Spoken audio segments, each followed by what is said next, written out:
lot of people who believe that God is angry at mankind.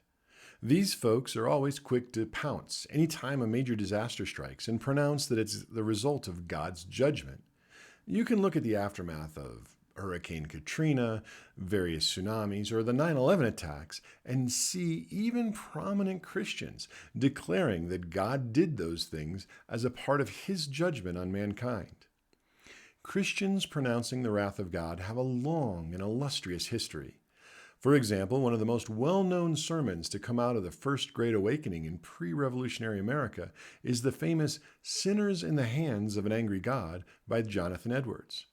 If you were to study that sermon, you would see some of the most frequent words that Edward used were God, wrath, hell, nothing, wicked, fierceness, fury, power, destruction, and moment. There's one word that's conspicuously and completely missing from that famous sermon: Jesus. Edward never mentioned the name of Jesus once in his most famous sermon. I wonder why. Let me say that in spite of this truth, Edwards is rightfully credited with being one of the major catalysts for that great awakening in America. God can use whatever tools he chooses or finds available to get the job done. There may be a rich Christian tradition of declaring God's wrath on mankind, but those folks couldn't be more wrong. God has already satisfied his judgment when Jesus was nailed to the cross. The angels foresaw this when they declared at his birth, "Peace on earth, goodwill towards men." Jesus knew it when he declared, "It is finished," right before he died. Since God poured all of his judgment out on Jesus, then there is nothing left for the rest of us. This is how Paul said it. For he made him who knew no sin to be sin for us, that we might become the righteousness of God in him.